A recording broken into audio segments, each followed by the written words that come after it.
The world froze. Theo's eyes found Vivienne across the garden, then fell to the twins beside her. The two living secrets she could no longer hide. It was a moment she had dreaded and dreamed of for 3 long years. But to understand that moment, one had to go back to the beginning of the end of Vivienne's old life, back to another night, in that very same garden, 3 years ago. The air had been just as cool on her skin that night. Vivienne Devereaux stood alone, champagne drunk and furious, her phone clutched in a trembling hand. The expensive silk of her dress felt like a cage, the fabric too tight, too constricting, too much like a costume for a role she was done playing. The photo on the screen blurred through her tears. Giovanni and some blonde, wrapped around each other at a pool party in Milan. Her hair was perfect. Her body was perfect.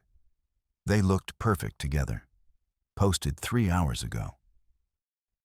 While she'd been here in Provence, watching her brothers marry strangers in some bizarre, arranged marriage spectacle, Giovanni had been there. In Milan.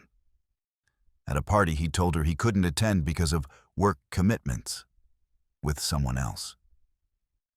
The betrayal burned worse than the champagne in her stomach. She'd spent 6 months defending him to her family. 6 months of, he's not like other trust fund heirs, and he really loves me, and money doesn't matter to us. 6 months of believing that the way he looked at her meant something. She'd been such a fool. You look murderous.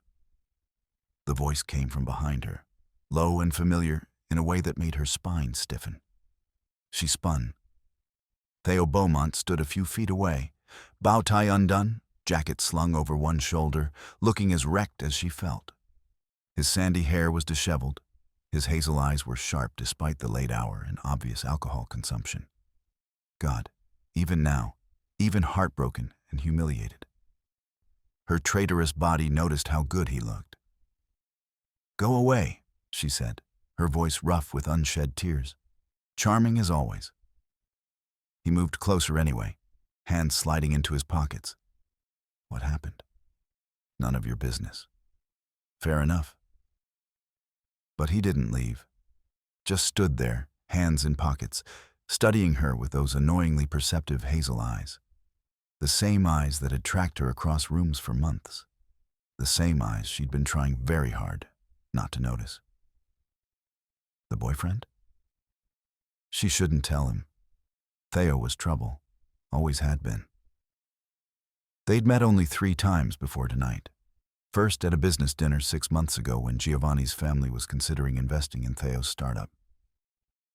She'd walked into that private dining room at Les Cinq wearing a black dress Giovanni had bought her. And Theo had looked up from his presentation materials. Their eyes had met across the table. The world had tilted. She'd felt it. That instant, unwanted pull of attraction. And she'd seen the answering awareness in his eyes before he'd shuttered his expression and turned back to his pitch deck. Professional. Dismissive. Like she was just another pretty face accompanying a potential investor. It had stung. So she'd decided he was arrogant. Proud. Just another startup founder who thought he was changing the world while dismissing anyone who didn't speak his language of disruption and innovation. The second meeting was worse. A gallery opening 2 months later. Contemporary art that Giovanni's mother was patronizing. Vivienne had worn green silk, and she'd felt Theo's gaze on her the moment she entered. He'd been there with some tech journalist, laughing at something the woman said, but his eyes had found Vivienne across the room. They'd stood 15 feet apart for an hour, not speaking, barely acknowledging each other. The tension so thick she could barely breathe. She'd left early, claiming a headache, had cried in the car for reasons she refused to examine. The third meeting changed everything. 3 weeks before tonight's wedding, Vivienne's mother had called. "We need to discuss the arrangements. Both families are gathering at the Devereaux estate this weekend. The wedding is in 3 weeks. There are details to finalize." Vivienne had barely been listening. The pact. Her brothers arranged marriages to complete strangers. She'd arrived at the estate expecting to meet the Beaumont family for the first time, and stopped dead.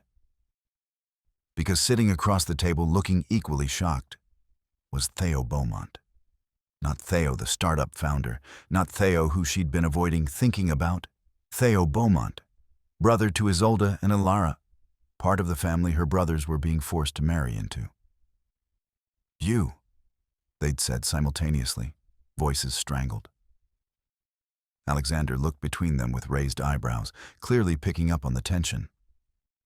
"You two know each other?" "Business acquaintance," Theo said, his voice tight, controlled. "The Castellanos were looking at investing in my company. Ms. Devereaux accompanied her boyfriend to a few meetings." "Vivienne, please," she'd managed, though her heart was hammering. "And yes, we've crossed paths." "Small world," Adrian said, looking amused. Too small, Vivienne had thought. The dinner had been excruciating. 2 hours of discussing wedding logistics. 2 hours of Vivienne and Theo carefully not looking at each other while being hyper-aware of every movement, every word, every breath. All while the implications crashed over both of them like waves.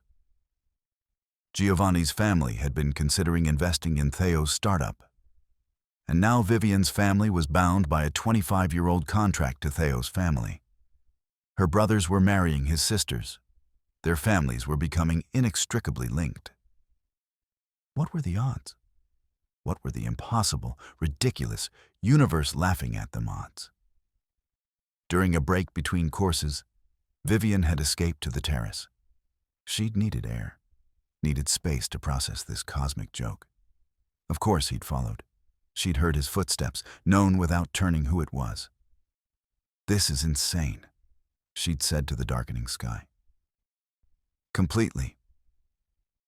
His voice came from behind her, rough with something she couldn't name. She'd turned to face him. He'd loosened his tie, the careful CEO mask slipping to show the man beneath. The man who'd looked at her across a business dinner and made her forget her own name. The man who'd walked away from her at a gallery opening like staying would hurt too much. "Giovanni's family investing in your company," she said. "And our family's bound by this ridiculous pact. What are the odds?" "Astronomical." He'd moved to stand beside her at the railing, careful to maintain distance. "I told them no, by the way. The Castellanos turned down their investment last week." Her breath caught. "Why?" "Because I don't want to owe them anything." He'd stared out at the lavender fields, jaw tight. "Because keeping my company independent matters more than their money." A pause, heavy with meaning. "And because I couldn't stand the idea of being in business with people who don't appreciate what they have." He'd meant Giovanni. He'd meant her. "Theo." Her voice had wavered. "I know." He'd turned to look at her then, and the expression in his eyes had made her heart stop. Want, longing, frustration. "Believe me, I know. You're with him. My sisters are marrying your brothers. Our families are going to be connected. And I..." He'd stopped himself. "You what?" she'd whispered.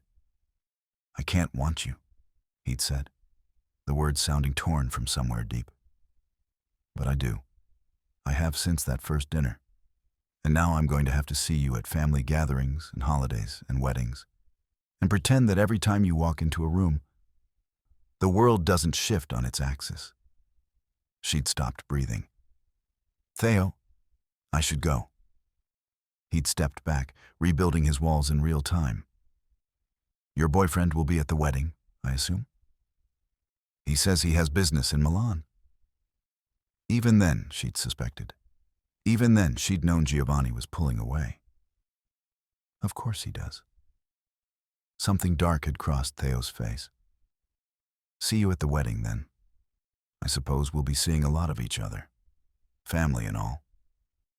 He'd left her there on the terrace, heart racing, world tilting, everything she'd thought she knew, suddenly uncertain.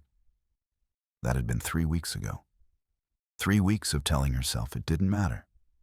3 weeks of ignoring Giovanni's increasing distance.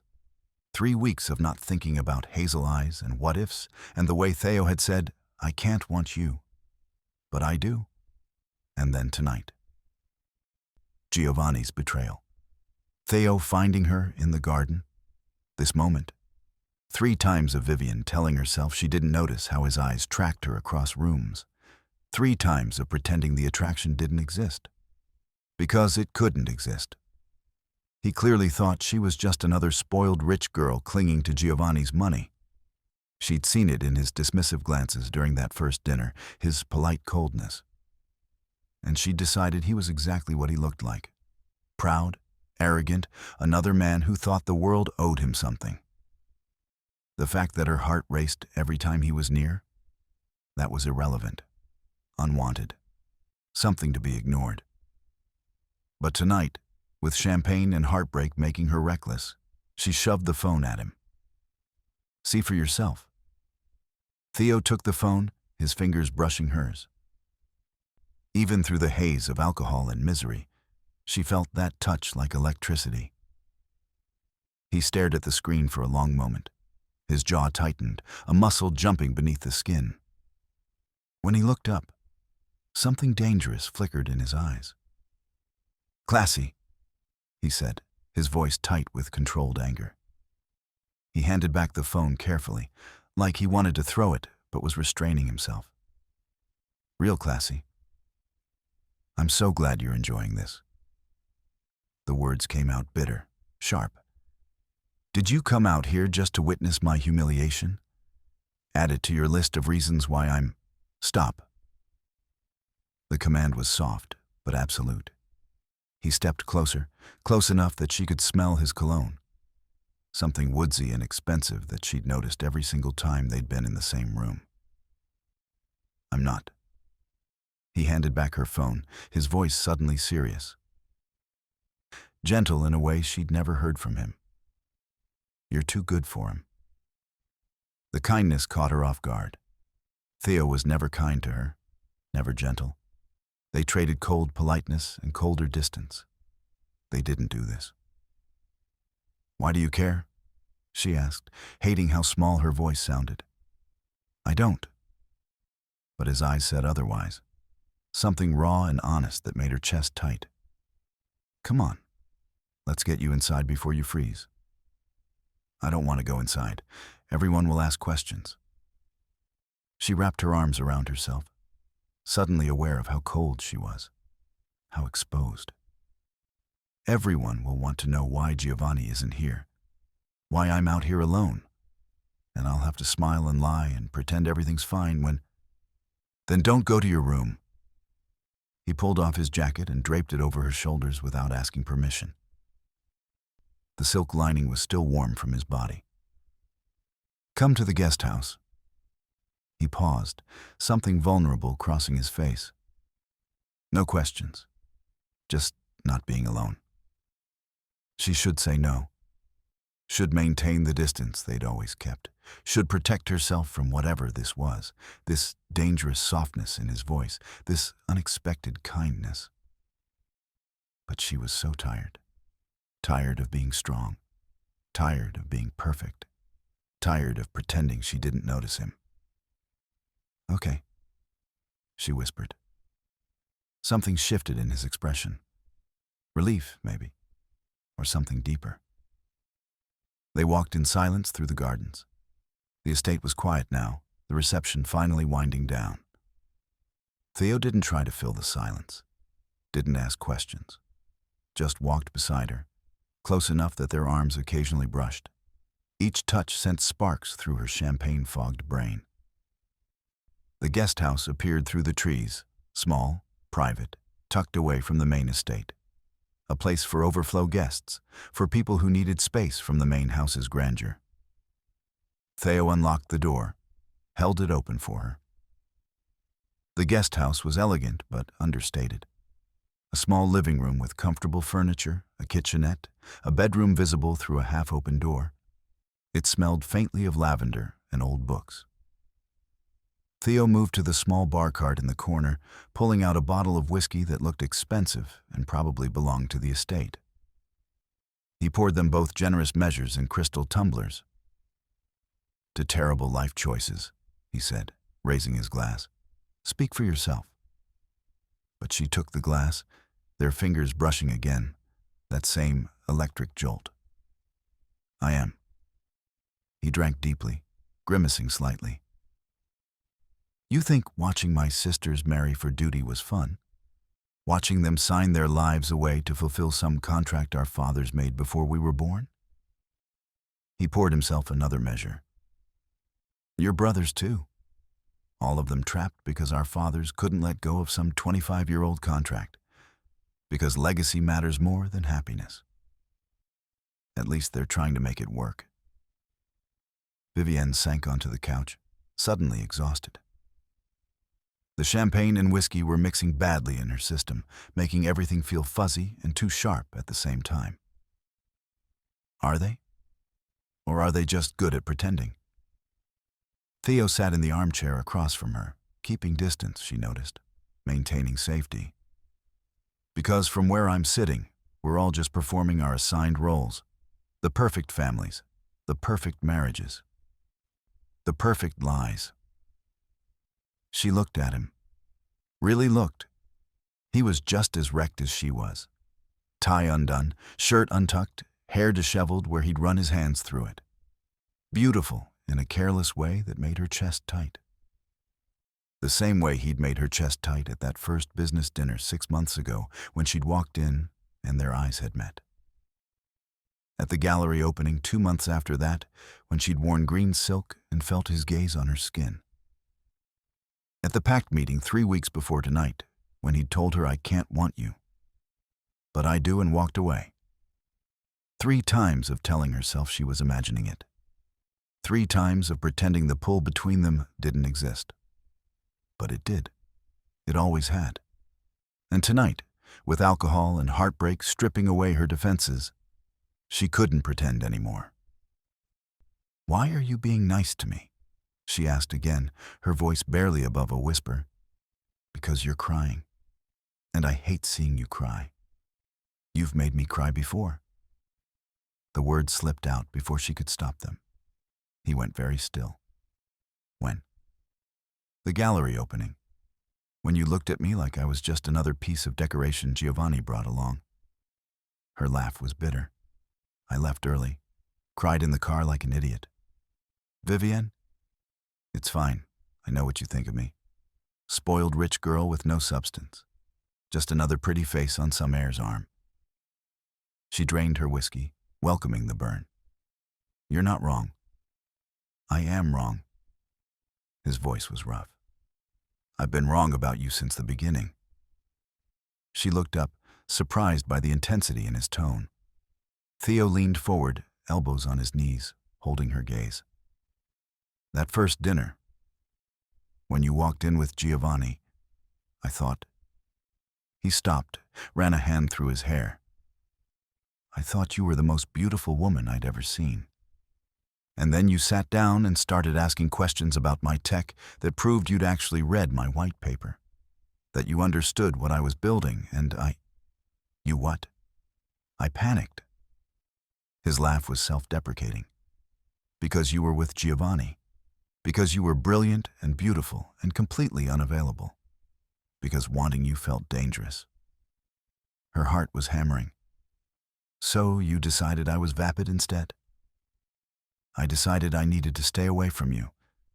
Being dismissive was easier than admitting I couldn't stop thinking about you." He met her eyes. "At the gallery, I left early too. Couldn't stand watching other men look at you in that dress. Couldn't stand the fact that I had no right to care." "Theo..." Vivienne couldn't breathe. "You're lying." "I'm really not." He stood, moved to sit beside her on the couch, close but not touching. "I've been lying to myself for 6 months, telling myself I don't notice you, don't want you. That night at Le Cinq when our eyes met across that table, the world shifted, and I've been fighting it ever since." "Why?" The word came out broken. "Because you were with someone. Because wanting something you can't have is pointless. Because he reached out, fingers hovering near her face before dropping. Because this is terrifying. The words hit her like a punch, or maybe like air after drowning. Theo, she whispered, don't look at me like that. Like what? Like you want me to kiss you. Maybe I do. He set down his glass carefully. You're drunk. You're hurt. This is a terrible idea. I don't care. She closed the distance between them and kissed him. For a heartbeat, he didn't move. Then his hands came up to frame her face, and he kissed her back like he'd been starving for it. Like maybe he'd wanted this since that first business dinner. Since he'd looked across the table and felt the ground shift beneath him. Since he'd spent months telling himself she was off limits, unavailable, exactly wrong for him. They stumbled to the bedroom, shedding clothes, all the tension of months of circling each other, of denied glances and suppressed want and pretending the attraction didn't exist, finally combusting into something neither could control. It wasn't gentle, it was desperate, fierce, a collision of need and anger and something neither wanted to name. Twice that night. Then again, before dawn. Morning came too bright, too real. Vivienne woke first, her head pounding, her body aching in ways that had nothing to do with champagne. Theo was asleep beside her, one arm thrown over his eyes, the sheet barely covering him. Oh God. What had they done? She dressed quickly, quietly, was almost to the door when his voice stopped her. Vivienne. She turned. He was sitting up now, sheet pooled at his waist, looking as wrecked and regretful as she felt. This never happened, he said. Not cruel, just final. The words hurt more than they should. But of course he'd say that. Of course he'd retreat back to the careful distance they'd maintained for months. Back to pretending the attraction didn't exist. Back to being strangers who'd made a terrible, drunken mistake. She'd been stupid to think one night could change what they were, or weren't. Agreed, she managed. She left before he could say anything else, before she could admit that some part of her wanted it to have meant something. The door clicked shut behind Vivienne, and the silence she left in her wake was deafening. Theo sat up in the bed that still smelled of her, of champagne, expensive perfume, and her. The ghost of her warmth lingered on the sheets beside him. This never happened. The words hung in the air, tasting like ash in his mouth. He'd said them to protect himself, to build a wall before the ache in his chest could consume him. He scrubbed a hand over his face, the memory of the last 12 hours playing on a brutal loop. Finding her in the garden, so beautifully, tragically furious. The way she'd looked at him. Her defenses down for the first time since he'd met her. The shocking, gut-wrenching urge to find Giovanni Castellano and break his pretty boy face for hurting her. And then, in this guest house, the walls had crumbled. The careful distance he'd maintained for 6 months had evaporated the moment her lips met his. It wasn't just passion. It was a confession. A raw, unspoken admission that whatever this was between them had been simmering since a business dinner half a year ago. And tonight, it had finally exploded. He'd felt it then, and he felt it now, a terrifying certainty settling in his bones. This changes everything. And that was the problem. His sisters had just been married off in a corporate merger disguised as a wedding. He'd watched Alexander and Adrian's stoic acceptance, seen the quiet desperation in Isolde and Alara's eyes. The Devereux estate was a gilded cage, and the pact was the lock. How could he drag something as pure and volatile as what he felt for Vivienne into that? She was Giovanni's girlfriend. She was a Devereux. She represented a world of old money and obligation that his startup, his life's work, was built in opposition to. If he let this be real, it would tangle them in a web of family drama and impossible expectations. It would complicate every holiday, every business meeting, every glance across a crowded room for the rest of their lives. And the most terrifying part? He wanted it. He wanted the complication. He wanted to wake up to that look in her eyes every single morning. So he'd done what cowardly men do when faced with something too good to be true. He'd ruined it first. This never happened. It was a lie. It was the biggest lie he'd ever told. That night was the only thing that had ever happened to him that felt completely, devastatingly real. He fell back against the pillows, staring at the ceiling as the sun rose, painting the room in a light that felt too hopeful for the hollowed-out wreck he'd become. He'd let her go to save them both from a future that scared him. And in doing so, he'd guaranteed his own misery. 6 hours later, she was on a plane to Singapore. Vivienne had already been accepted to a prestigious scholarship for her master's degree in biomedical research. 6 hours later, she was on a plane to Singapore, determined to leave the heartbreak and confusion behind. 6 weeks after that, settled into her new life, she was staring at a positive pregnancy test in her tiny apartment bathroom, alone and terrified. She thought about calling him, about telling him, but his words echoed. This never happened. He'd made it clear. That night was a mistake, something to forget. So she made the decision alone. She'd have the baby. She'd raise it herself while pursuing her degree. She'd tell her family it was someone she'd briefly dated in Singapore, someone who wasn't interested in being a father. And Theo Beaumont would never know. It was better this way. Safer. She almost believed it. 3 years later, Theo hadn't planned to attend the family lunch. He had work to do. His company, Atelier AI, had just closed a major funding round, and the paperwork was suffocating. He has been working from Provence for 6 months now, but it meant more family obligations, more unavoidable gatherings, more chances to run into people he'd been avoiding for 3.5 years. But Adrian had called that morning, his voice carrying that particular tone that meant, "Please for me," and Theo was weak where his brothers-in-law were concerned. So here he was, walking up to the Devereux estate on a perfect September afternoon, already regretting every choice that had led to this moment. The garden was full of people. Alexander and Isolde with their 2 children, Adrian and Alara with their young son, Marguerite holding court by the fountain. Normal, domestic. The kind of family scene that made Theo's chest tight with something he refused to examine. Then he saw her, a woman in the far corner of the garden, kneeling beside 2 small children. Dark hair pulled back, elegant even in jeans and a simple shirt. She was laughing at something one of the kids said, her whole face transformed by joy. Something in Theo's chest lurched. He knew that laugh. The woman turned, and Theo's world stopped.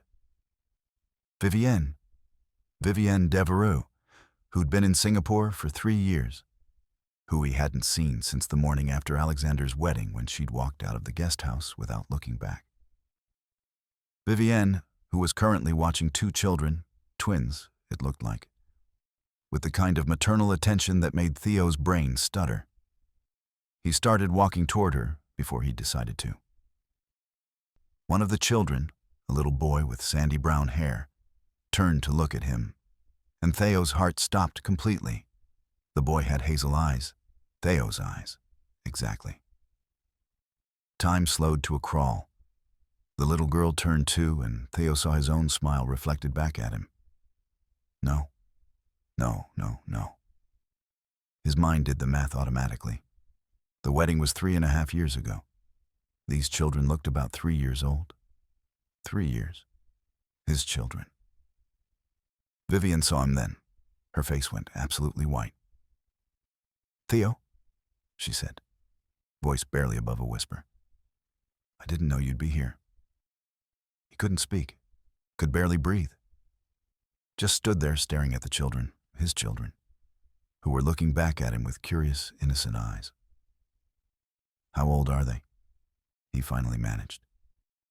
Vivian stood slowly, putting herself between him and the twins. Theo. How? Old. Her throat worked. 3. They just turned 3. The garden had gone quiet. Theo was vaguely aware of people watching, Marguerite, Alexander, Adrian, but all he could see was Vivian's face and the truth written there. They're mine, he said. Not a question. She didn't answer. Didn't need to. The little boy tugged on her pant leg. Maman? Who is that? Maman. The word hit Theo like a freight train. This is Theo, Vivian said softly, her voice shaking. He's your papa. The little girl's eyes went wide. We have a papa? And just like that, Theo's carefully controlled world shattered into 1,000 pieces. They ended up in Alexander's study. Theo, Vivian, and a room full of family members who suddenly looked like they'd been hit by a truck. Marguerite had taken the children inside. Eloise had arrived, looking stricken. Everyone was very carefully not looking at anyone else. You've been lying to us for 3 years, Marguerite said finally, her voice ice. You told us you'd had a brief relationship in Singapore, that the father wasn't interested. Vivian's voice broke. I thought it was better. Better? Theo's voice came out cold, controlled, deadly. You thought keeping my children from me for 3 years was better? She flinched. You said it never happened. You made it very clear that night was a mistake. So you decided I didn't deserve to know I had children? His control was fracturing, fury bleeding through. You decided for both of us? For them? I was protecting them, Vivian shouted, tears streaming now. From what? Being unwanted? Watching you reject them the way you rejected? She stopped, but the damage was done. The way I rejected you, Theo finished quietly. That's what this is about. Silence crashed over the room. I need a DNA test, Theo said. Formality, but we're doing it. Of course, Vivian whispered. And I need you to stay in France. No running back to Singapore until I've established a relationship with my children. I have a job. I don't care. His voice was absolute. You took 3 years from me. You can give me a few months. She nodded, defeated. Alexander spoke for the first time. You can stay in the guest house. Vivian's laugh was bitter. How fitting. Theo looked at Alexander. I want supervised visits, starting tomorrow. I want to meet my children properly. Of course, Alexander said. Theo stood. If he stayed in this room 1 more minute, he'd say something he couldn't take back. At the door, he stopped. Looked back at Vivian. I will never forgive you for this, he said quietly. Then he walked out before she could see that his hands were shaking. Later that day, Vivian sat in the guest house and tried not to fall apart. The same guest house where it had all started, where she'd made the worst and best decision of her life 3.5 years ago. The twins were asleep in the bedroom, exhausted by the day's upheaval. Jules had cried when they'd left the main house. Margot had been silent, watchful, protective of her mother in that way she had. Both were confused. Both were scared. And it was all Vivian's fault. There was a knock on the door, and Lara stood there, holding 2 cups of tea. Can I come in? Her sister-in-law asked gently. Vivian nodded, not trusting her voice. They sat in silence for a moment. Then Alara said, Do you want to talk about it? What's there to say? I kept his children from him for 3 years. I'm a horrible person. You're not horrible. You were scared. That's not an excuse. Maybe not, but it's a reason. Alara set down her tea. What happened that night? Really? Vivienne closed her eyes. Giovanni cheated. I was drunk and angry. Theo found me in the garden. She paused. He was kind, which was unexpected. We'd only met 3 times before that night. First at a business dinner when Giovanni's family was looking at investing in his startup. Then twice more at events. I thought he looked down on me, thought I was just another spoiled girlfriend, and I thought he was arrogant. She took a shaky breath. But there was always this thing, this pull between us that we both ignored. And that night, when he found me crying, all the walls came down. And then we were in the guest house and everything just combusted. Like months of denying the attraction finally caught fire. Did you regret it? At first? Yes. It felt like a mistake. She looked at Alara. But then I found out I was pregnant and suddenly it was the best mistake I'd ever made. But you didn't tell him. He said it never happened. In the morning, when I was leaving, he made it very clear that night was something we should both forget. Her voice cracked. How do you tell someone about children they've made very clear they don't want to remember creating? Alara was quiet then. Did it ever occur to you that he might have been protecting himself? That maybe he felt something that terrified him? Then he should have said that. And you should have told him about the pregnancy. Alara's voice was gentle but firm. I understand why you didn't. But Vivian, those children deserve their father. Vivian's throat tightened. What if he takes them from me? What if he doesn't? What if he just wants to be their father? The possibility terrified her more than she wanted to admit. The next morning, Theo arrived at exactly 9 o'clock. Vivienne had spent an hour explaining to the twins that they were going to spend time with their papa. Jules had been excited. Margot had been suspicious. Both of you, yes? Now they stood in the guest house living room, 3 people trying to figure out how to navigate an impossible situation. Theo knelt down to the twins' level. Up close, the resemblance was even more obvious. Jules had his eyes, his hair. Margot had his smile, his stubborn jaw. Hi, he said softly. I'm Theo, your papa. Jules stepped forward immediately. Do you like dinosaurs? Theo's laugh was startled. I do, actually. What's your favorite? Mine's Triceratops because they have 3 horns, and that's how old we are. That's very logical. Theo looked at Jules with something like wonder. I like velociraptors. They're smart. I'm smart too, Jules announced. Maman says I ask a million questions. Maman says that's a good thing, Vivienne added quietly. Theo glanced at her, something unreadable in his eyes. Then he looked at Margot, who was still hiding partially behind her mother. Hi, Margot, he said gently. It's okay if you don't want to talk yet. We have time. Margot studied him for a long moment. Then, why weren't you here before? The question hit like a punch. Theo looked at Vivienne. She saw the accusation in his eyes, the promise that this conversation wasn't over. But to Margot, he just said, I didn't know about you, but I'm here now, and I'm not going anywhere. Promise? I promise. Margot considered this. Then slowly, she stepped out from behind Vivienne. Okay, she said. But if you make Maman cry, I'll be very angry. Theo's throat worked. That's fair. They spent 2 hours together. Theo sat on the floor with them, listening to Jules's endless questions, watching Margot slowly warm up. He was patient, attentive, present in a way that made Vivienne's chest ache. This was what she'd stolen from him. 3 years of this. When it was time for him to leave, Jules threw his arms around Theo's neck. You'll come back tomorrow, right? Every day, Theo promised, if that's okay with your maman. Vivienne nodded, not trusting her voice.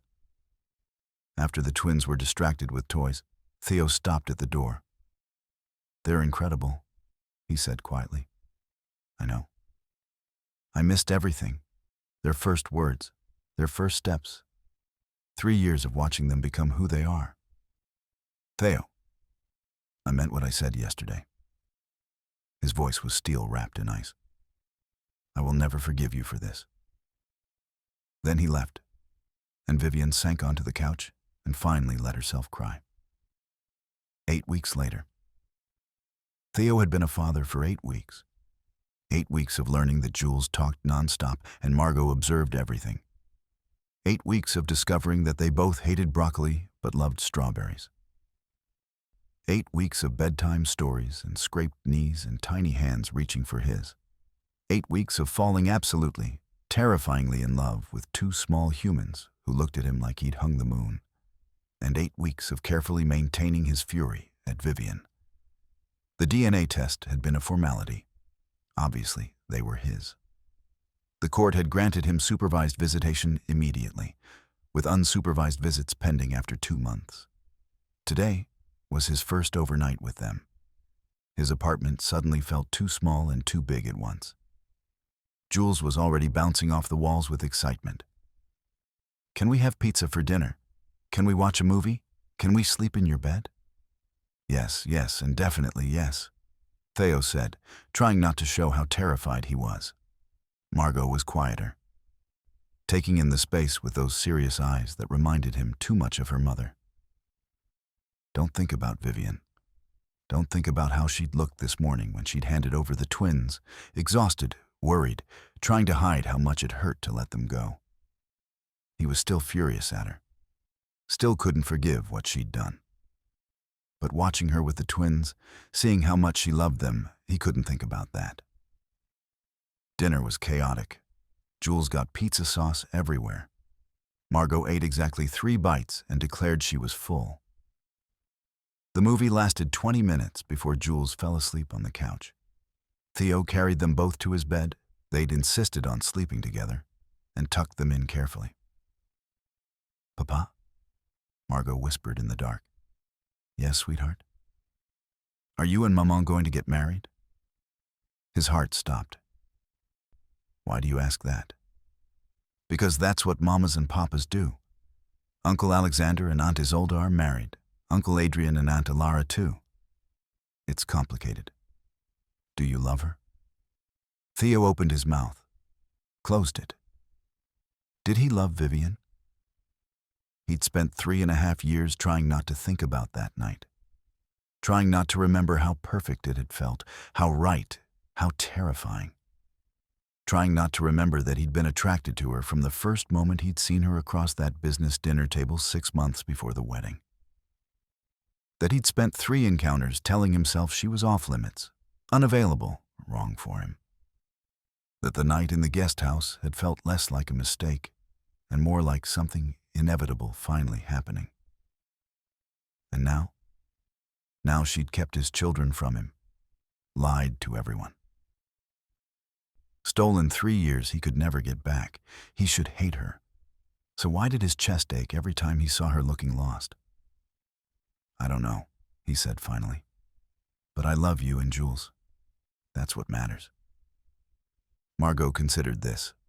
Then, "Okay, but I think you should figure it out. Because Maman looks sad when she looks at you." She fell asleep before he could respond. Theo lay between his children, listening to them breathe, and tried not to think about Vivian alone in the guest house. At 2 a.m., Jules woke up screaming. Theo jerked awake, heart pounding. Jules was sobbing, thrashing, clearly in the grip of a nightmare. Hey, it's okay," Theo said, pulling him close. "You're safe. I'm here." But Jules wouldn't calm down, just kept crying, calling for his mother. Panic clawed at Theo's throat. He had no idea what to do. No idea how to fix this. He called Vivienne. She answered on the first ring. "What's wrong?" "Jules. Nightmare. He won't stop crying and I don't know what to do." "Put him on the phone." Theo did, watched as Jules's sobs slowly quieted at the sound of his mother's voice. Watched as she talked him through the fear, reminded him he was safe, promised she'd see him in the morning. When Jules finally handed back the phone, Theo said, "How did you do that?" "Practice." Her voice was gentle. "He has nightmares sometimes, usually about losing me. Just hold him. Tell him you're not going anywhere. He'll believe you." "Vivian." "You're doing great, Theo. They love you. That's what matters." She hung up before he could respond. Theo held Jules until he fell back asleep, Margot curled against his other side. And he thought, she's been doing this alone for 3 years. The nightmares, the questions, the million tiny crises that came with being a parent. All alone, because he'd told her that night was a mistake. Because he'd been too scared to admit that what he'd felt for her, what he'd been feeling since that first meeting months before the wedding, was real. He could still remember that morning with painful clarity. Waking up to sunlight streaming through the guest house windows, the weight of her beside him, dark hair spilled across the pillow. The scent of her perfume mixed with her unique scent and champagne, and something that was just her. For 30 seconds, he'd let himself feel it. The rightness of waking up next to her. The way his chest had expanded with something that felt dangerously like hope. Then reality had crashed in. Giovanni. The investment deal Theo had already turned down. The fact that Vivian was with someone else, someone who could give her stability, security, everything Theo's startup life couldn't guarantee. And worse, the wedding. His sisters marrying her brothers. Their families permanently intertwined. What had happened last night couldn't happen again. It would complicate everything. Make every family gathering torture. Turn something beautiful into something messy and impossible. The weddings had been chaotic enough. Alexander and Isolde barely speaking, clearly forced together by the pact. Adrian and Ilara looking shell-shocked, trying to be civil about an arrangement neither had wanted. The whole estate had felt like a pressure cooker of obligation and duty, of people trying to make the best of impossible situations. And he'd just slept with the sister of the men his sisters had married. What the hell had he been thinking? He hadn't been. That was the problem. For one night, he'd stopped thinking and just felt. And now, in the cold light of morning, he had to fix it before it became something neither of them could walk away from. She'd stirred then, started to wake. Panic had clawed up his throat. If she woke up and looked at him with those dark eyes, if she smiled, if she touched him, he'd be lost. He'd tell her everything he'd been feeling for months. And then what? She'd go back to Giovanni. Or worse, she'd stay out of obligation, out of pity. And he'd spend the rest of his life wondering if she'd chosen him or if he'd just been convenient. So when she'd dressed and moved toward the door, he'd said the only thing he could think of to protect them both. This never happened. He'd meant, this can't happen again because I'm already half in love with you and one more night would destroy me. He'd meant, you deserve better than a drunken mistake with someone who can't offer you anything stable. He'd meant, if I don't end this now, I'll beg you to stay, and you'll resent me for it eventually. But all she'd heard was rejection. He'd seen it in her face, the way her expression had shuddered, the way she'd agreed too quickly, her voice too steady, that careful mask sliding into place. He'd wanted to take it back immediately, to explain, to tell her that last night had been the most honest thing he'd ever done, and he was terrified of that honesty. But she was already leaving, already walking away. And he'd let her go because he'd convinced himself it was the right thing to do. Because watching his sisters navigate arranged marriages had shown him what happened when people forced connections that weren't meant to be. Because the confusion and tension of that whole wedding weekend had made everything feel impossible. But she was already leaving, already walking away. and he'd let her go because he'd convinced himself it was the right thing to do. Because watching his sisters navigate arranged marriages had shown him what happened when people forced connections that weren't meant to be. Because the confusion and tension of that whole wedding weekend had made everything feel impossible. 3 weeks later, he'd heard from his sister that she'd left for Singapore. He'd told himself it was for the best. That distance would make it easier to forget. He'd been an idiot.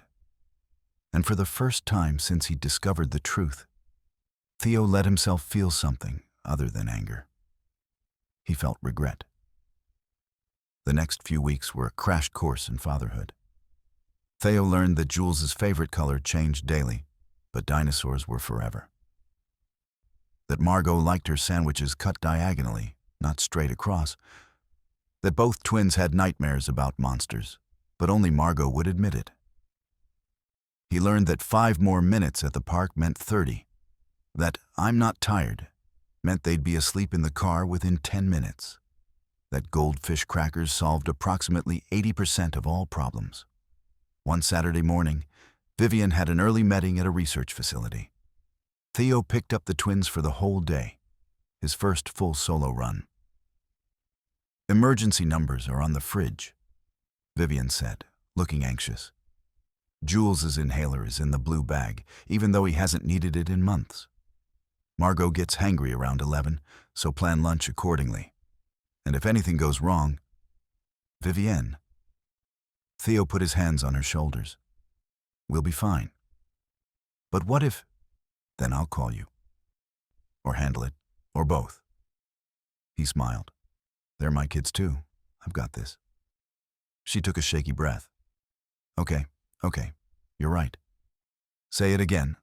I want to record it for posterity." That got a small laugh. "Don't push your luck." The twins were bouncing with excitement. "Are we going to your apartment, Papa?"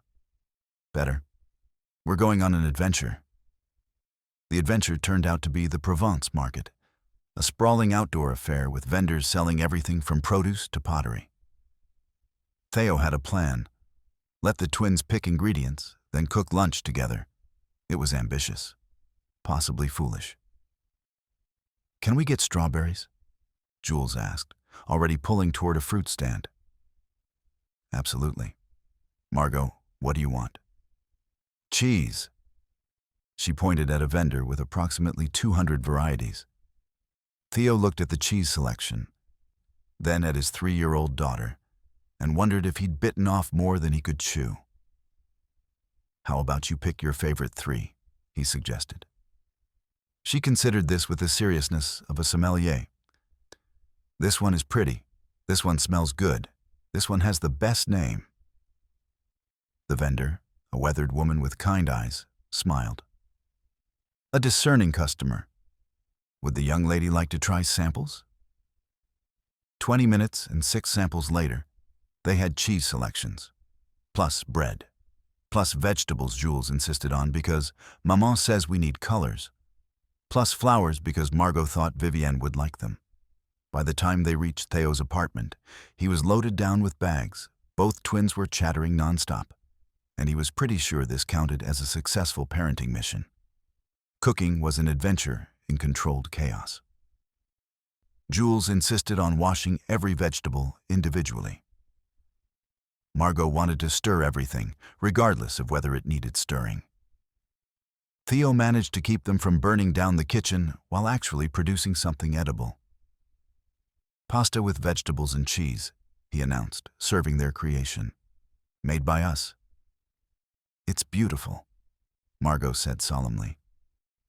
"It's the best food ever," Jules declared after one bite. It was overcooked pasta with slightly burnt vegetables and too much cheese. It was absolutely perfect. After lunch, they sprawled on the living room floor and built the most elaborate block tower in recorded history. When it inevitably collapsed, Jules cried for exactly 30 seconds before demanding they build it bigger.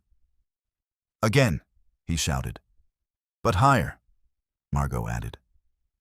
Theo built towers until his back ached, and loved every second of it.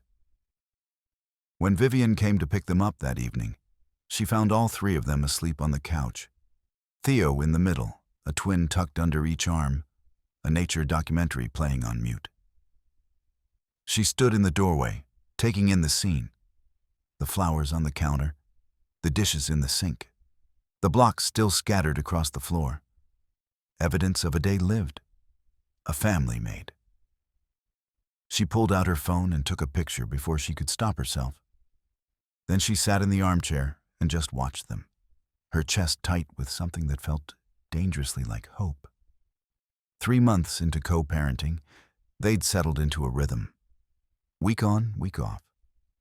The twins thrived on the predictability.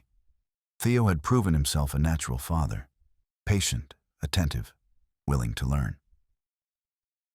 Vivienne had taken a research position at a biotech facility in Provence, grateful to be working again. Drop-offs had become less hostile. They could have actual conversations now about schedules, preferences, the twins' development. It was almost civil. Vivienne tried not to notice how good Theo looked when he smiled at the kids. Tried not to remember that night 3.5 years ago. Tried not to wonder what might have been if she'd been brave enough to tell him the truth. Then Jules got sick. It happened during Theo's week. A fever that spiked to 104. The terrifying phone call. Meeting him at the hospital. Febrile seizure, the doctor said. Scary but usually harmless. They'd keep Jules overnight for observation. They both stayed. Marguerite took Margot home. Vivienne and Theo sat on opposite sides of Jules' hospital bed, watching him sleep off the sedative, neither willing to leave. The hospital room was quiet except for the beeping of monitors. Sterile and cold and nothing like the warm chaos of home. Jules looked so small in the hospital bed, an IV in his tiny arm, his face still flushed with fever. Vivienne hadn't let go of his hand since they'd arrived. "This is my fault," she whispered around 3 a.m., her voice breaking the silence. "I should have noticed he was getting sick." "Stop," Theo said, looking up from where he'd been staring at his own hands. "This isn't anyone's fault. Kids get fevers. But I should have caught it earlier. Should have taken his temperature yesterday when he seemed tired. Should have what? Been psychic?" He moved his chair closer to the bed, closer to her. "Vivienne, you're an incredible mother. I see it every day." She looked at him, surprised by the gentleness in his voice, by the truth in his eyes. "You kept them safe for 3 years," he continued, his voice rough with emotion. "You raised them alone. You made them into these amazing little humans who are kind and curious and feel safe enough to ask for what they need. You did that. Not luck, not accident. You." Tears spilled down her cheeks. "But what if—" "No what ifs. He's going to be fine. The doctor said so. Kids get fevers. It happens." He paused, then added more softly, "And when it does, you don't have to handle it alone anymore. I'm here. You're supposed to be angry at me. I am angry at you." He reached across Jules, his hand hovering near hers. "I'm furious about the 3 years I missed, about the lies, about not being there for their first everything." His voice dropped. "But I'm also watching you fall apart because our son has a fever. And all I want to do is tell you it's going to be okay." "Is it?" She looked at him, vulnerable in a way he'd never seen. "Going to be okay?" "Yeah." His hand finally covered hers. "It is." They sat like that for a long moment, connected by their son and their fear and something neither was quite ready to name. "Tell me about them," Theo said quietly. "The things I missed. I want to know." "Theo, please, I need to know what I missed. Not to hurt you, just to know them better." Vivienne was quiet, then nodded. "Jules walked first, 10 months. We were in the park and he just stood up and took 5 steps before falling on his butt." She smiled at the memory. He looked so surprised. like he couldn't believe he'd done it. And Margot? 3 days later, like she was waiting to make sure it was safe first. Vivian laughed softly. That's her whole personality. Observe, calculate, then act. She's like you. Jules is like you. Jumps first, worries later. Theo smiled. What about first words? Margot said mama at 11 months. Jules said no at 13 months and hasn't stopped since. They talked through the night. Vivienne told him about birthday parties he'd missed, about the time Jules got his head stuck between fence posts at the playground, about Margot's first day of preschool when she'd cried for exactly 2 minutes before deciding she liked her teacher. She told him about being scared, about the nights she'd sat up worrying she was doing everything wrong, about the guilt of keeping him away, warring with the fear of bringing him in. I was scared you wouldn't want them, she admitted as dawn started breaking through the windows. That you'd feel trapped, that they'd grow up knowing their father resented their existence. I could never resent them. His voice was fierce. The moment I saw them, the moment I knew they were mine, I loved them. Instantly. Completely. I see that now. She looked down at Jules, still sleeping peacefully. I'm sorry I doubted it. Doubted you. I gave you reason to. Theo ran his free hand through his hair. That morning after the wedding. This never happened. God, I was such a coward. You were scared. So were you. But you still told me the truth eventually. He squeezed her hand. I wish you'd told me sooner. But I understand why you didn't. Jules stirred, eyes fluttering open. Mama? Papa? They both leaned forward immediately. We're here, sweetheart, Vivian said, smoothing his hair. Both of us. My arm hurts. He looked at the IV with suspicion. I know, buddy, but it's helping you feel better. Theo touched his son's cheek, relieved to find it cooler. The fever's breaking. Can we go home? Soon. The doctor wants to make sure you're all better first. Will you both stay? Vivienne and Theo looked at each other across the bed. Yes, they said in unison. Jules smiled and closed his eyes again, reassured. When he was fully asleep, Theo realized he and Vivienne were still holding hands across his body. Neither had pulled away during the entire conversation. This could be us, Vivienne said softly, like she was afraid to voice it. Not just co-parents, but partners, a family. Is that what you want? His heart was racing. I don't know. Maybe. Is that insane? Probably. He smiled. But I might want it too. They fell asleep like that, hands clasped, connected by their son, 3 years of anger and hurt slowly beginning to thaw into something that looked dangerously like forgiveness. And maybe, just maybe, the beginning of love. The next morning, Jules was declared well enough to go home. The relief was palpable, a shared victory that made the world feel a little brighter. The drive back to the estate was quiet, but the silence was comfortable now, filled with a new understanding. Later that day, after the twins were settled and napping, Theo found Vivienne in the garden of the guest house. About last night, he began, his hands in his pockets. What we said? I know, she said softly. It's a lot. It is. He took a step closer. But I meant it. I want to try. I just have no idea what that looks like. Me either, she admitted with a small, nervous laugh.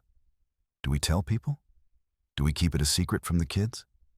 How do you date someone you're already raising children with? I think we take it one day at a time, he said. And I think we start with an actual date. No kids, just you and me. Seeing if we can have a conversation that isn't about pediatric fevers or dinosaur facts. The idea was both thrilling and terrifying. A date, Vivienne repeated, testing the word. A date, Theo confirmed, a genuine smile touching his eyes for the first time. Let's be terrible at it together. A real smile broke across her face then. Okay. Their first official date was a disaster. They'd booked a sitter, Marguerite, who had looked far too pleased with the arrangement, and secured a table at a Michelin-starred restaurant an hour away. A place with no chicken nuggets, no crayons, and no chance of being interrupted by a nightmare about dinosaurs. They lasted 45 minutes. The conversation was stilted, a series of polite questions about work and the weather. They were both so focused on not talking about the twins or the past, or the overwhelming fact that they were on a date, that they ran out of safe topics before the appetizers arrived. This is ridiculous, Theo finally said, putting his fork down. I feel like I'm at a business dinner with the one person I desperately want to see without her clothes on. Vivian choked on her wine, a real laugh bursting out of her for the first time all night. Thank God. I thought it was just me. I was mentally designing the new garden layout just to have something to think about. See?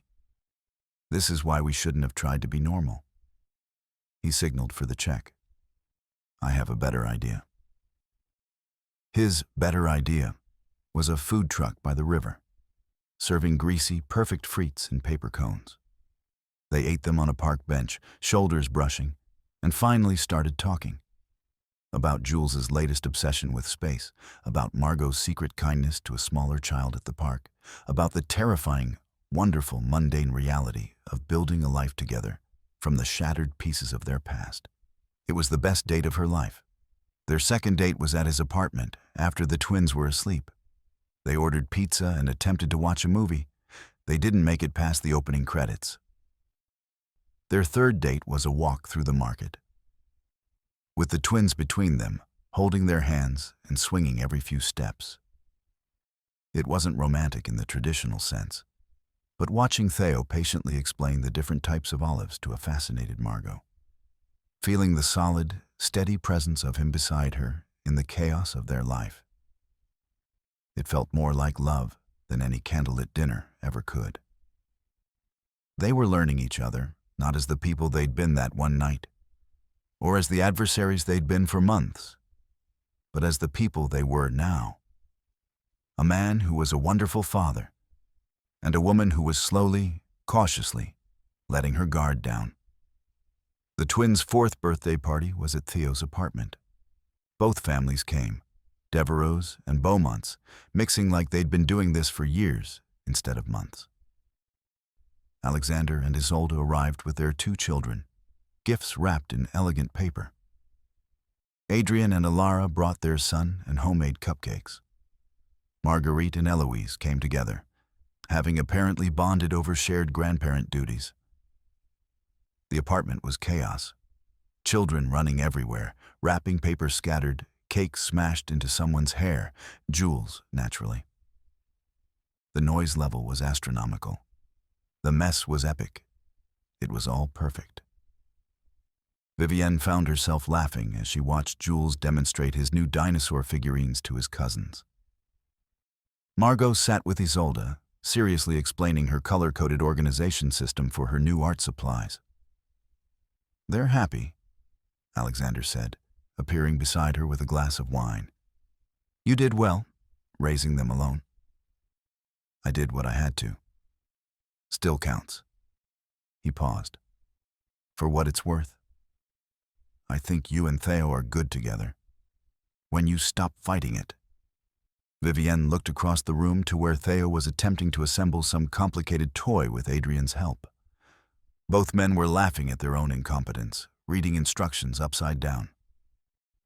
We're not together, she said automatically. Aren't you? Alexander raised an eyebrow. You co-parent better than most married couples I know. You finish each other's sentences.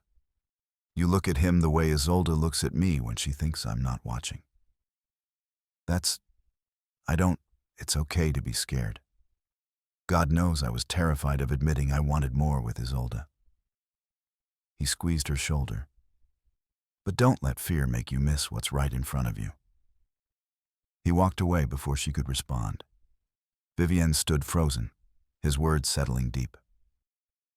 She looked at her brother's retreating back, this man who had once been the stoic twin, whose entire world had been duty and legacy.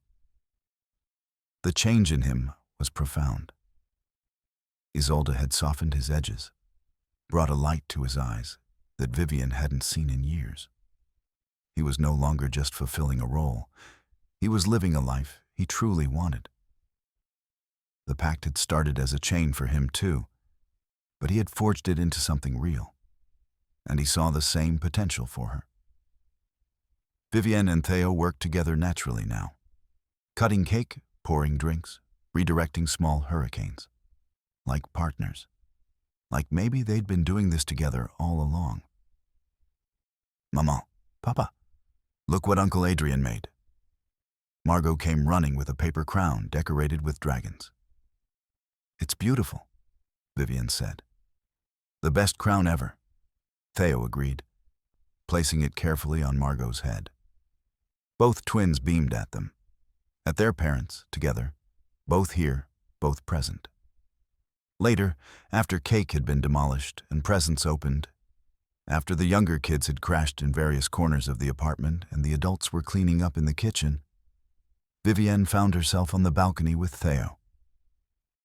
The sun was setting over Provence, painting everything gold and pink. They stood side by side, close but not touching, watching the last of the daylight fade. They're happy, Vivienne said, watching through the glass as Jules and Margot played quietly with their new toys. They are, Theo agreed. Then, carefully, I've been thinking.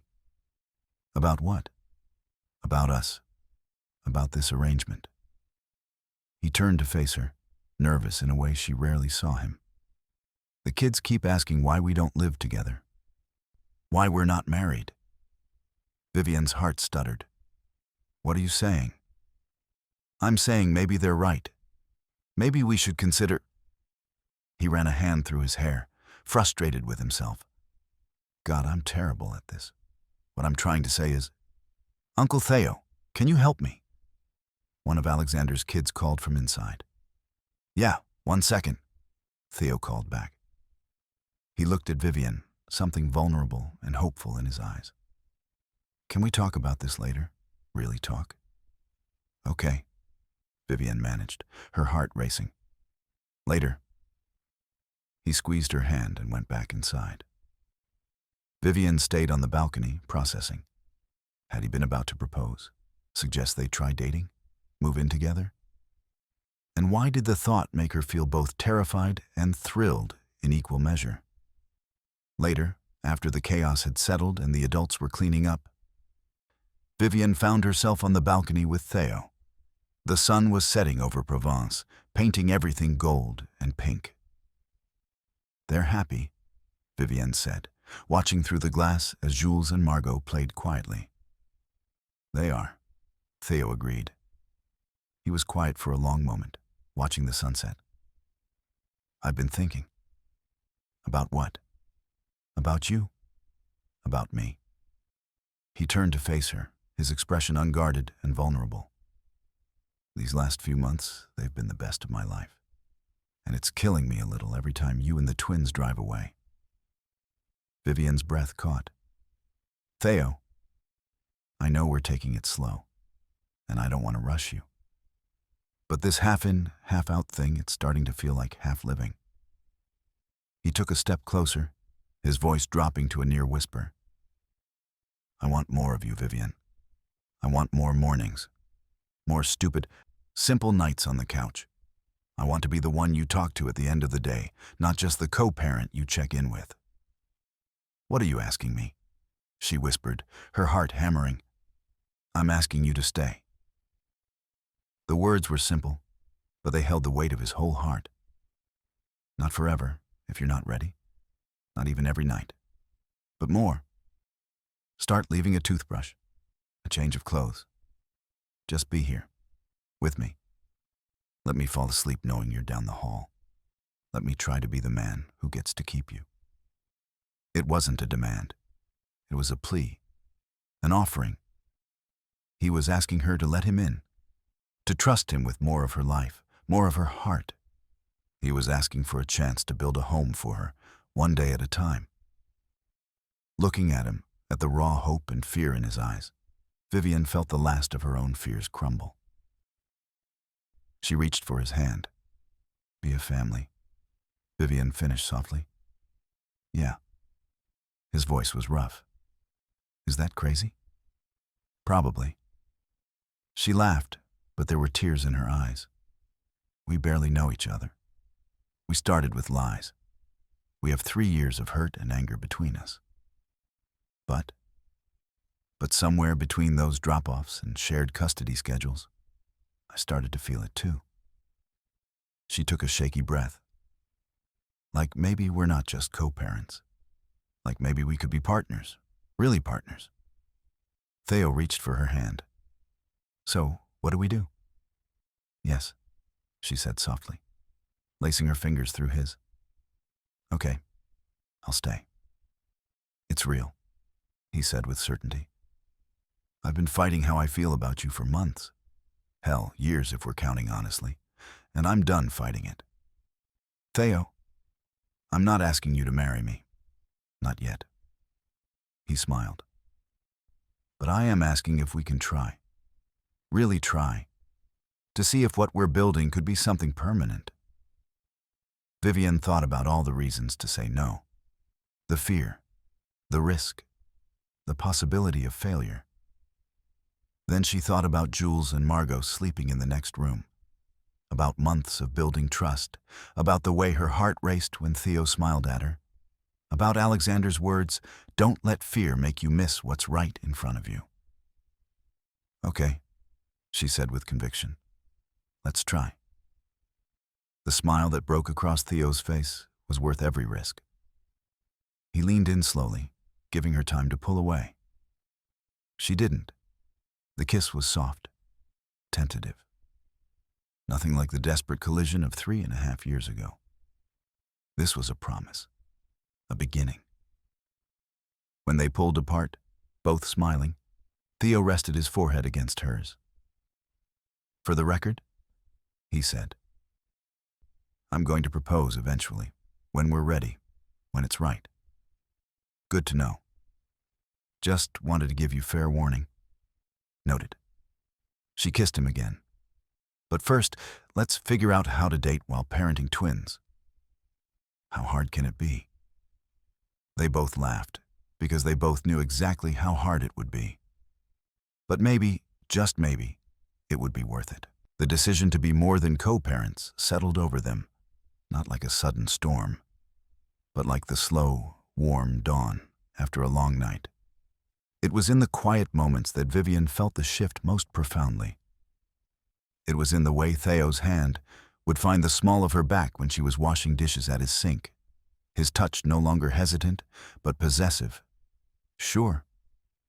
It was in the way he'd pull her into his arms for a slow dance in the middle of the kitchen, with no music playing, just the hum of the refrigerator and the sound of their children's laughter from the next room. What are you doing? She'd whispered the first time he did it, her hands coming to rest on his shoulders. Holding my girlfriend, he'd said simply, his voice a low rumble against her ear, and the word had sent a thrill through her. Girlfriend. It was so ordinary, so wonderfully normal, and yet it felt like a revelation. The physical chemistry between them, once a desperate, secret current, now flowed openly, charging the air around them. It was a constant, humming awareness. One night, after a successful, chaotic dinner with the twins, they put the children to bed together. The story was long, the goodnight kisses were endless, and by the time they closed the bedroom door, a different kind of silence had fallen in the hallway, thick and expectant. Theo didn't say a word. He just took her hand and led her to the living room. He stopped in the middle of the room, turning to face her. The only light came from the moon outside, painting his features in silver and shadow. I've been thinking about this all day, he confessed, his voice rough. His gaze was locked on hers, intense and unwavering. Yeah? Her voice was barely a whisper. Yeah. He reached out, his fingers gently tracing the line of her jaw. The way you bit your lip while you were helping Jules with his puzzle. The scent of your shampoo when you leaned over me to grab a towel. It's been driving me insane. Her heart hammered against her ribs. He cupped her face, his thumb stroking her cheek. I don't think I'll ever get used to the fact that I can just look at you like this. He leaned in slowly, giving her every chance to pull away. She didn't. His lips met hers, and this kiss was nothing like their first. It wasn't a clash of anger and heartbreak. It was deep, languid, and devastatingly thorough.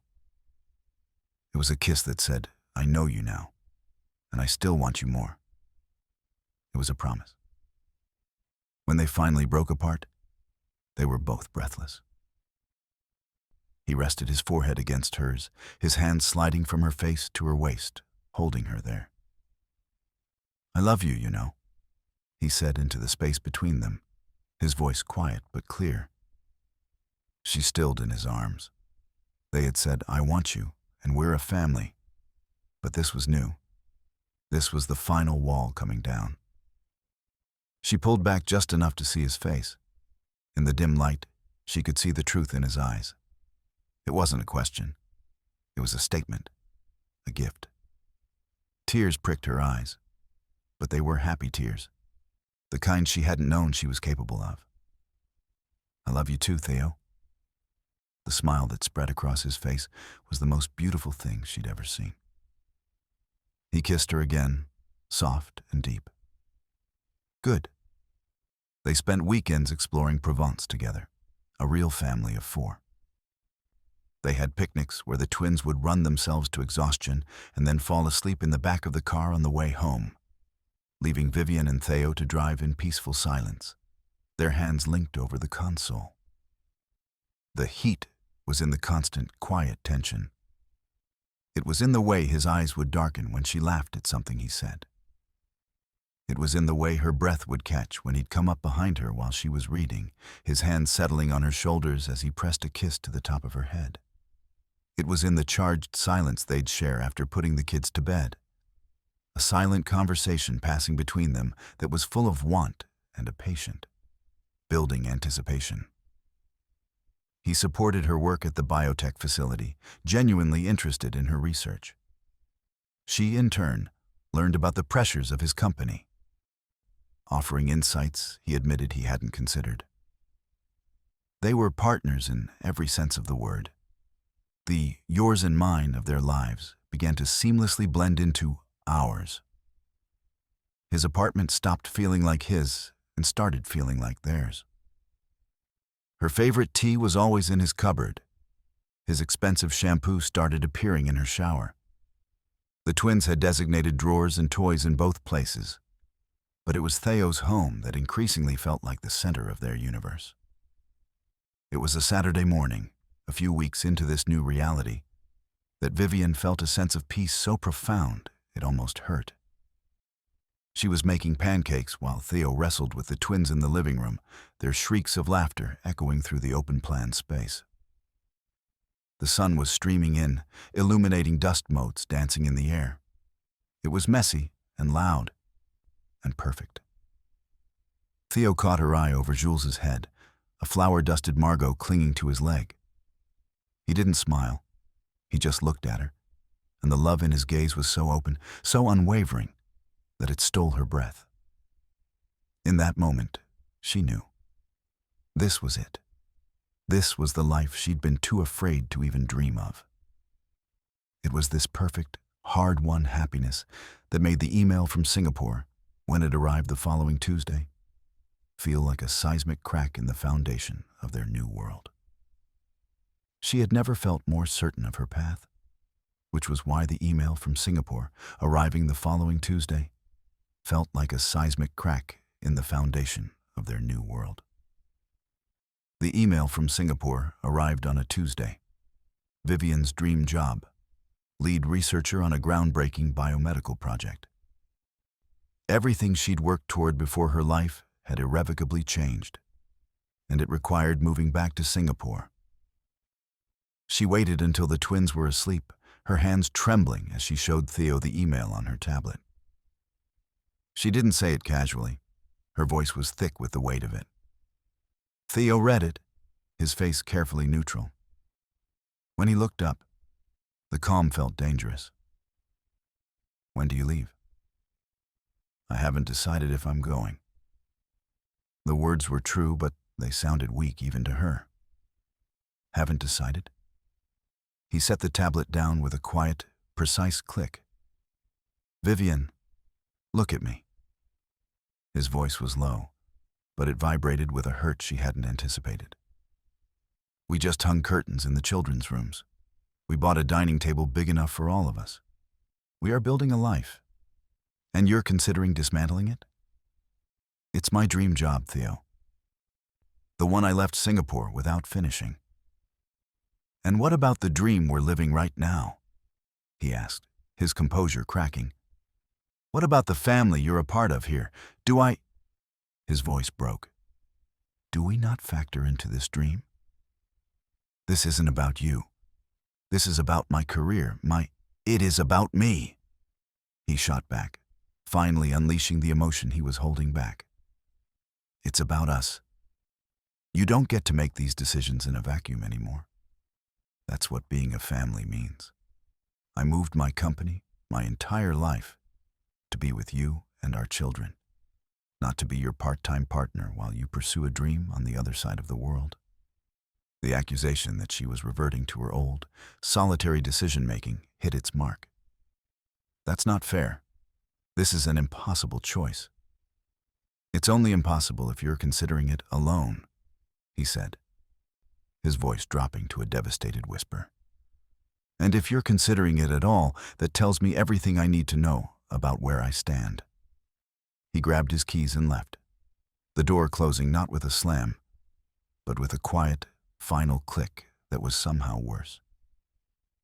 He drove aimlessly for an hour, his anger cooling into a cold, sick dread. When he finally went home, his phone was full of missed calls, and one voicemail from Vivienne, her voice raw. "The twins heard us fighting. They're asking questions I don't know how to answer. Please call me back."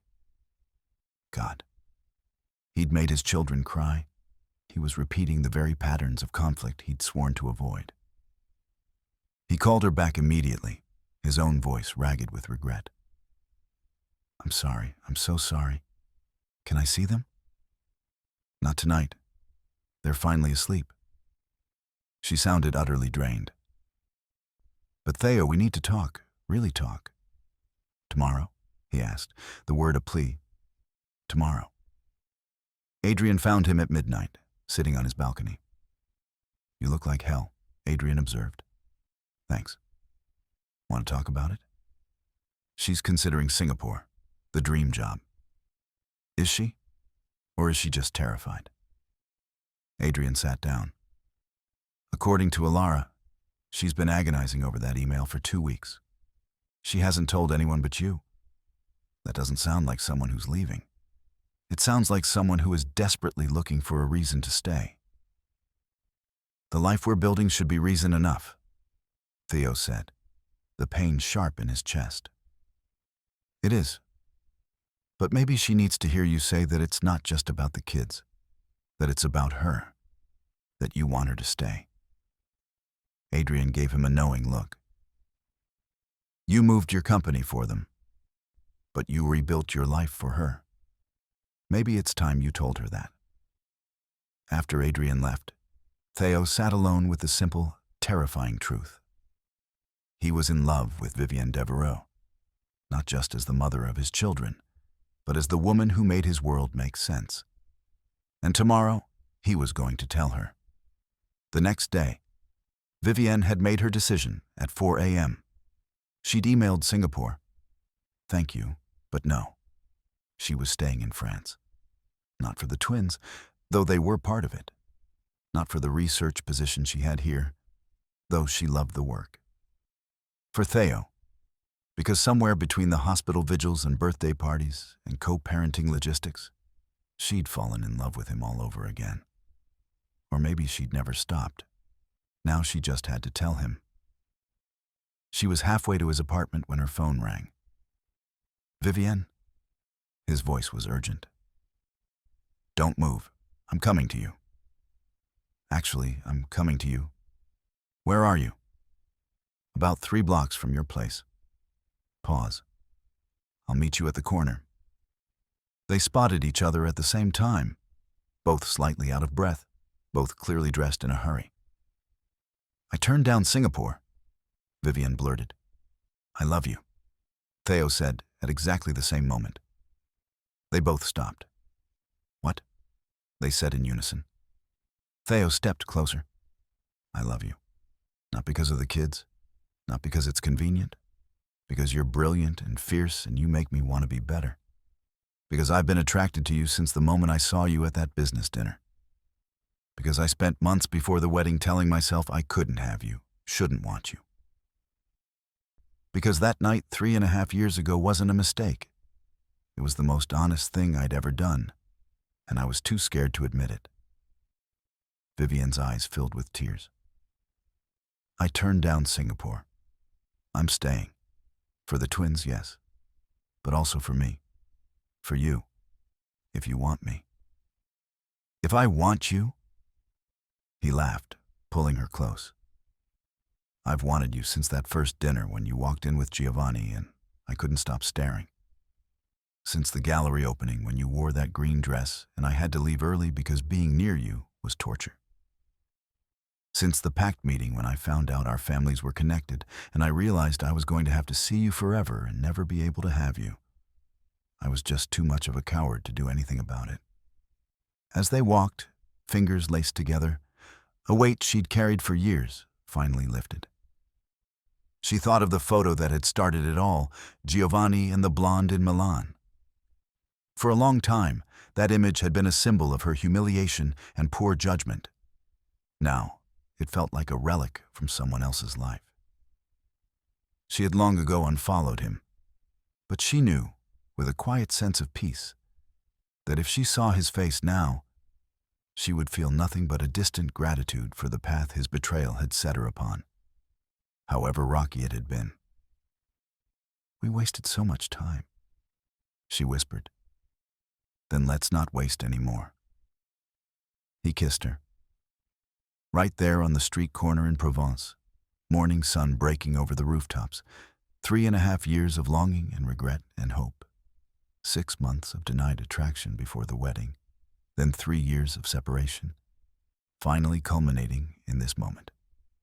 When they broke apart, both breathless, Theo said, "Marry me." "What?" "Marry me. Not for the kids, not for logistics. Because I love you and I want to build a life with you, a real one. Together." Vivienne laughed through her tears. "That's possibly the least romantic proposal ever." "Is that a no?" "That's a yes, you idiot. Yes." He kissed her again, and this time, Vivienne let herself believe in second chances. The morning after Theo's almost proposal turned actual proposal on the street corner, they had to tell the twins. Jules and Margot were eating breakfast when Vivienne and Theo sat down, both nervous in a way that made the kids immediately suspicious. "What's wrong?"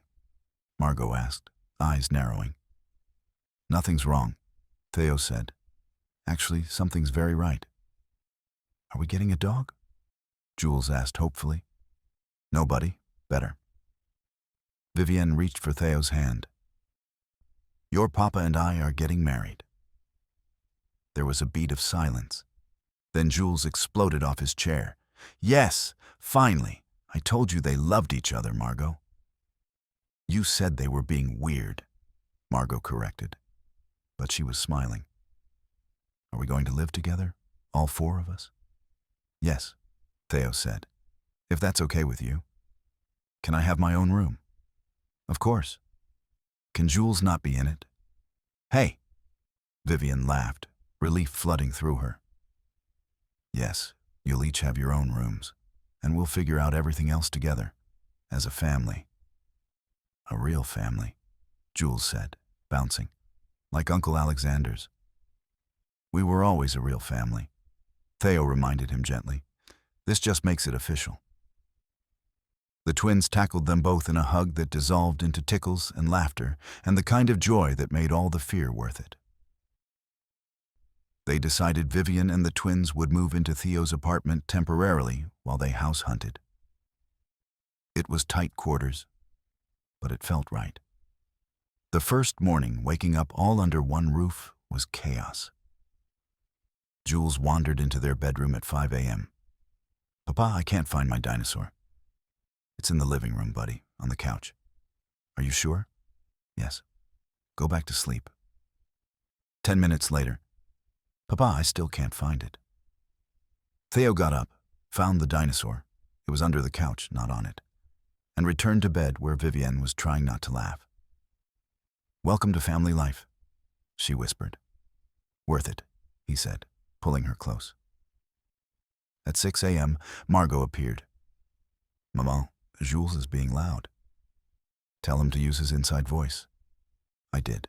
He said this is his inside voice. Vivian sighed and got up. By 7 a.m., they were all awake. Eating breakfast in their pajamas, the apartment filled with the beautiful chaos of family life. This is perfect, Theo said, watching his children argue about whose turn it was to pick the cereal.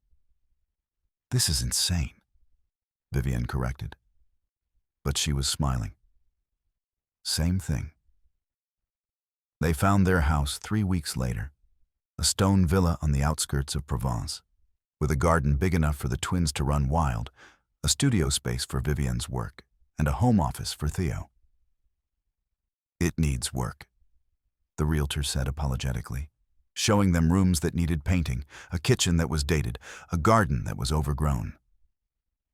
It's perfect, Vivian and Theo said in unison. The twins ran through the empty rooms, their voices echoing, already claiming spaces. This is my room, Jules shouted from upstairs.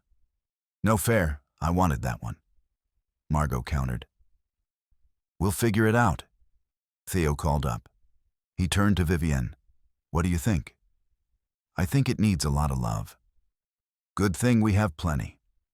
They bought it that afternoon. The morning of the wedding, Vivian woke up in the guest house. Tradition dictated they spend the night before apart, to the soft murmur of voices and the rich scent of coffee. She blinked her eyes open to find not just Ilara, but Isolde too, moving quietly around the room. Isolde was laying out a silk robe while Ilara held out a steaming cup. Good, you're awake, Ilara said, her smile warm. We thought you might need reinforcements. Isolde came to sit on the edge of the bed, her presence as calm and steady as ever. We come bearing coffee and moral support, she said, her eyes twinkling. Vivian pushed herself up, accepting the cup. I thought it was bad luck for the brides to see each other before the wedding, she teased, her heart swelling with a sudden, profound gratitude for these women who had become her sisters. Isolde waved a dismissive hand. That's for the ceremony. This is for the marriage. And we're all in this together, aren't we? The simple statement held the weight of their shared history. The pact, the initial resistance, the struggles, and the eventual hard-won love. Ilara sat on her other side, creating a cozy huddle. So, the big day. How are you feeling?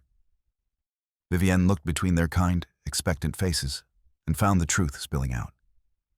Terrified, she admitted, her voice a whisper. What if we're making a mistake? What if we're rushing this because of the twins? What if... Isolde placed a gentle hand on her knee. Do you remember what I told you when you first came back? About how it started for Alexander and me? She asked softly. It was duty. It was a contract. But what we built, that was our choice. You and Theo, You started with a choice. A messy, complicated, beautiful choice. You're not rushing. You're right on time. And you love him, Alara added, her tone leaving no room for argument. We see it every time you look at him, and the way he looks at you. She shared a knowing glance with Isolde. Let's just say the Beaumont brothers have a type. They look at us like we're the entire world. Vivienne's throat tightened with emotion. I do love him.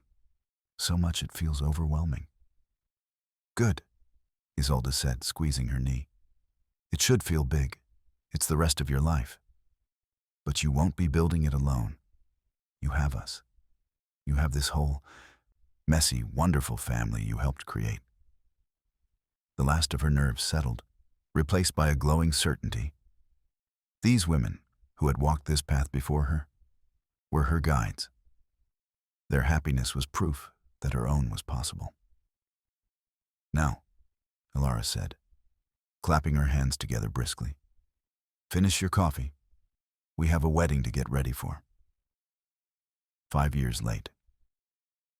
The Devereux estate in September was still perfect. The lavender had been harvested, but the gardens were full of late summer flowers. The air smelled of roses and freshly cut grass and the particular sweetness of early autumn in Provence. Family lunch had become a tradition. Every other Sunday, all 3 couples, all the children, chaos and love in equal measure. The garden was full of noise today. Alexander and Isolde's 2 kids were playing tag with Adrian and Alara's 2 sons, their laughter echoing off the stone walls. Alara, her hand resting on the gentle curve of her pregnant belly, watched them with a soft smile. While the youngest Devereux, Alexander's infant daughter, napped in her mother's arms on the terrace. Jules and Margot, now 8 years old and full of opinions, were teaching their 4-year-old brother, Henri, how to climb the garden wall. Henri was determined, even if his coordination hadn't quite caught up to his ambition. Higher, he demanded, reaching for the next handhold. Not too high, Margot cautioned, always the careful one. Maman will worry. I won't tell if you won't, Jules said conspiratorially. Vivienne watched from the terrace, one hand on her slightly rounded belly. Baby number 4. A surprise. But then again, weren't all the best things in her life surprises? Theo appeared beside her, slipping an arm around her waist with the easy familiarity of 5 years together. You okay? Perfect, she said, leaning into him, just watching our chaos unfold. Henri's going to fall in approximately 30 seconds. I know, but he needs to learn. Remind me again why we're having another one? She turned in his arms, smiling. Because we're gluttons for punishment. That tracks. He kissed her forehead, then her nose, then her mouth. Also because I love you, and you're beautiful, and every baby you make is perfect. Flattery will get you everywhere. That's the plan. Henri fell, just a small tumble onto the soft grass. He sat there for a moment, assessing the damage, then jumped up and tried again. That's my boy, Theo said proudly. He gets his stubbornness from you. And his charm from you. Obviously. Marguerite appeared with champagne for everyone, Eloise at her side. The 2 grandmothers had become inseparable over the years, bonded by grandchildren and the strange, wonderful way their families had merged. A toast, Alexander announced, raising his glass as everyone gathered on the terrace. To the pact that changed everything. To accidents that become destiny, Isolde added, smiling at her husband with the kind of love that made Vivienne's chest warm. To the families we choose and create, Adrian said, pulling Alara close. Their son immediately tried to climb his father like a tree, and Adrian scooped him up without missing a beat. Theo looked at Vivienne, then at their 3 children, Jules helping Margot explain something to Henri with exaggerated hand gestures, then back at his wife. To second chances, he said softly, his voice carrying across the terrace. And getting it right. To love that's worth the wait, Vivian added, her hand finding his. They drank together. 6 adults, 8 children, and 2 on the way, counting Vivian's pregnancy and Alara's pregnancy. 2 families who'd become one through a 25-year-old contract that had seemed like a curse and turned out to be the greatest blessing of their lives. Later, after lunch had been demolished and the younger kids had crashed in various corners of the house, Jules came running up to Theo. "Papa, Margot says you and Maman met at a wedding. Is that true?" Theo and Vivienne exchanged glances, that look of shared understanding that came from years of knowing each other's thoughts. "It is," Theo said carefully, pulling Jules onto his lap. "Tell us the story," Jules demanded. "How you fell in love. Was it romantic? Did you see her across the room and know she was the one?" Vivian laughed, joining them. "That's a story for when you're older." "Much older," Theo added, ruffling Jules's hair. "How much older?" 30, they said in unison. Jules pouted. "That's forever." "That's the point," Margot said, appearing with Henri in tow. "They don't want to tell us because grown-ups are weird about romance." "When you're grown-ups, you can be weird about romance too," Vivian promised. The 3 kids groaned and ran off to rejoin their cousins. Theo pulled Vivian close, both of them watching their children play. "No regrets?" "Not one. Not even the 3 years I missed? Not even those." She looked up at him, this man who'd been a stranger, then an enemy, then a co-parent, and finally, the love of her life. "They brought us here. To this. To them." She gestured at their children. "I'd do it all again if it meant ending up exactly where we are." "Me too," he said, and kissed her soft and sure. In full view of both families, who cheered like they were teenagers. "Get a room," Alexander called. "We have 4 rooms," Theo called back, "and we're using all of them, based on our kid count." Everyone laughed. And across the garden, barely visible in the distance, stood the guest house, where 3.5 years of mistakes and secrets and fear had transformed into love, family, and forever. Where 2 people who'd fought their attraction for months had finally stopped fighting and started falling. Where twins had been conceived in desperation and alcohol, turning one night into a lifetime. 1 contract, 3 love stories, and proof that sometimes the best things in life start with the worst decisions. And the bravest choice is giving love a second chance. So Theo and Vivine fought their way from a secret that tore them apart to a future built on truth, forgiveness, and the fierce love they found for their unexpected family. Thank you for sharing their turbulent journey from a one-night stand to a love strong enough to bridge 3 lost years. And so, with their hard-won peace, the story that began with a signed pact a generation ago finally finds its true and complete end. If you missed the beginning of this saga, you can listen to the first story of Alexander and Isolde, and the second story of Adrian and Alara right now on this channel. While the tales of the Beaumont and Devereux families have reached their conclusion, my storytelling journey is just beginning. If you'd like to be the first to know when I release my next story, please subscribe to this channel. Thank you for listening. It has been an honor to share this world with you.